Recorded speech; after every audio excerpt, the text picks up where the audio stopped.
from the Grotto with Greg Hanna. Greg, what's going on, man? How are you? Doing fantastic. How are you doing? Fantastic as well. And our guest today is Rusty Austin. He's the reality TV guru, and we're going to find out more about some of these reality TV shows he's been working on before, and retired, then now author. Everyone goes to author, Greg, and I think it's because it's something that you finally create for yourself. As an author yourself, Greg, wouldn't you agree? I originally started writing as a marketing giveaway, right? To get people to understand what my expertise was and how great my company was and so on. But as I've gotten older now, it's more for myself. Because it's your brand, it's you. Greg, go ahead with your first question for Rusty. Yeah, that's fantastic. I'm pretty excited to talk to you for obvious reasons, right? Yeah, some of the stuff that you've been on, I'm a big fan of, especially Hell's Kitchen, that you produced and so on. So what storytelling lessons have you learned from, let's say, Survivor, Hell's Kitchen, Survivor, 9/11, that you've carried into writing your children's books, if any? One thing you learn in reality TV is with reality, we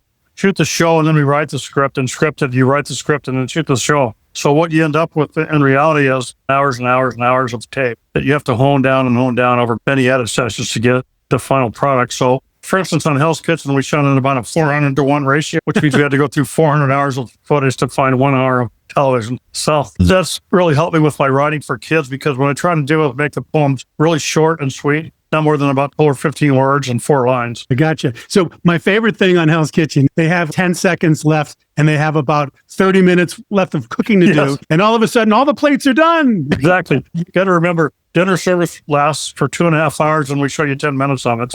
I'll start for you, Rusty. Hell's Kitchen. I actually graduated from UCLA way back in 1988 from UCLA Film School. And then I worked on movies for about 10 years. And the opportunity to do Survivor came up, which was like the very beginning of the reality TV boom. And so I jumped on that and just rolled the wave. Wow. So looking back 40 years, 4 decades in Hollywood, what's one memorable behind the scenes moment that best captures the intensity of producing reality TV? I've got a good one. I was on a show called Nanny 911 maybe 20 years ago. And Fox had got in a bidding war with ABC over a British show called Super Nanny, and ABC won the bidding war, and so Fox invented Nanny 911 and wanted it to get on the air before Super Nanny. So it was really a 24/7, 365 operation. Sundays, Saturdays, it didn't matter. I figured out if you work 3 weekends in a row, I left 26 days in a row. And anyway, what would happen is all the Fox executives were super invested in it, so they would want to come over and screen every 3 days, and they would call about 1 o'clock and say,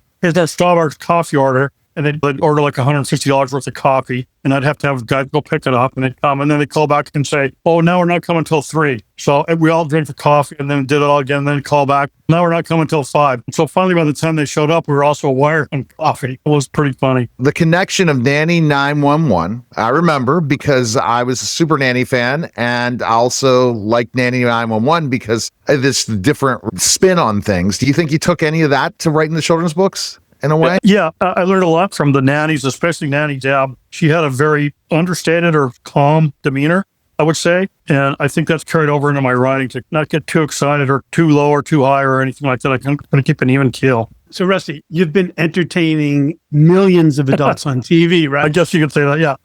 So what's inspired you to focus now towards entertaining and educating children through your books? I grew up in Colorado, and that's like an outdoor lifestyle. So you get a lot of weekend camping trips and wildlife, nature and fishing and like that. And so that's something I always wanted to get back to. And then early on, before I came to Hollywood, I edited a newspaper. So I did do some writing and I've done writing short stories and stuff off and on over the years. But then when I finally settled down and looked around for something to do, I thought this is the perfect thing. I can connect with the kids and it's fun for me. I like doing it.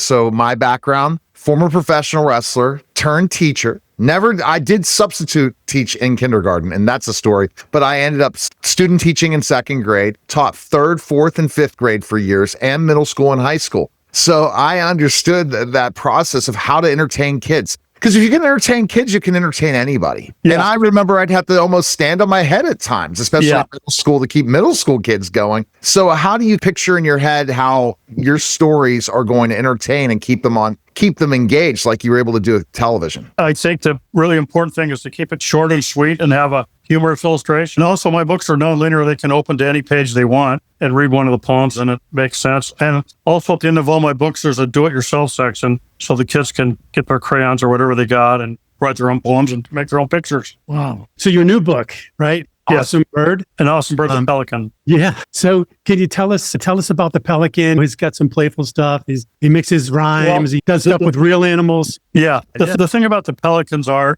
I've seen them feed over the ocean, and you get a flock of like 30 or 40, and they dive from about 50 feet in the air, and it's just utter chaos. So I like that about them. And then the poem goes, an awesome bird, the pelican, he keeps in his beak his food for the week. So that's 10 words, right? And that's sure enough for any kid to get by. And the way the book actually came about was I was on a website called Donors Choose, which was a kind of a GoFundMe for teachers. And one of our local teachers was asking for money to buy poetry book for her 7th and 8th graders. And so I contacted her through the website and said, I'd love to come in and read one of my books.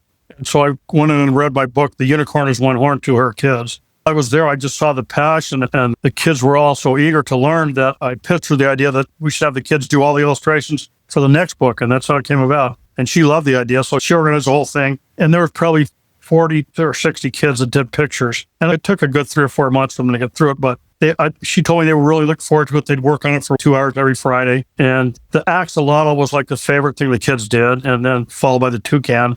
Those are the ones they liked. And like I said, I only had 40 poems, and I had, I think, 60 kids. So what I did was kids whose pictures didn't get chosen for a poem, I put them in the back of the book. So every kid gets a picture in the book. Oh, that's fantastic. great. Greg, I think that we just figured it out. From Hell's Kitchen to Survivor to Nanny 911. Nanny 911 led him to his children's book. Or we would think these are going to be pretty graphic children's books if we were talking about the other shows. In a way, because of different things. Now, when I think about specifically enough entertaining kids, I'm sure you took so much from a nanny, because a nanny has to be 24/7, 7 days a week on. Did you also want to be a teacher too? Those are two points to this question. You have to lead the cast along. We have a whole casting department. That's like the most critical part, I think, of the process, is getting the right people in place, because you think it's just reality. Oh, you just go on the street with a camera and shoot people. No, we very carefully winnow through the cast and make sure we have those kind of personalities that make sense. And I think that's what the nannies, that was a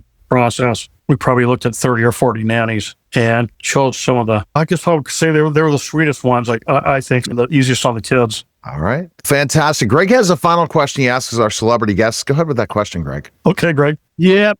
I'll ask you one quick one first. So you have a do-it-yourself section in every book? Yes. And what made you come up with that super awesome idea? To be honest with you, I was visiting those kids in that class and seeing their passion for the poems and the pictures and how much they love. So I thought every kid should have that same opportunity as I'm giving these kids. So that's how that happened. That's fantastic. All right, Rusty, I'm excited. Thank you so much. Thank you. And again, it's with rustyawesome.com, an awesome bird, the pelican. That's great. So here's the question for you, Rusty. Tell me, what do you feel is the most important thing in life you've ever learned? This too shall pass. The tough times, you forget the bad and remember the good. And at my age, that's very important. And I learned that a lot from the television business, because it's so chaotic and the deadlines are so strict. And this too shall pass. Great advice. Rusty, last question for me, involving that whole putting that together production. Where do you think content's coming from now? Do you think content's going to be we're really in a slow time right now, Hollywood and different places, and television is on its deathbed, meaning streaming's coming. I see every television station going under. I don't know what those TV stations are going to do. They're going to have local news and then put other type of programming on. That's an opportunity for creators. But what do you say to these independent creators? Do you think we're going to see a huge buzz of independent creators in movies and television because of budgets and not wanting to do specific projects? I think we're already seeing that. The problem, though, like you said, the budgets and the money just isn't there. Like for a network TV show where they spend $4, $5, $6 million a week, and then you get on a streaming service like Netflix, and Netflix is a bad example because they have a lot of money, but a lot of these shows are on a shoestring budget, and so I don't know where that's going to lead, to be honest with you. It's a real problem. And I talked to my friends about it too. A lot of the editors that we hired are making less money than they did 10 years ago. So what do you do?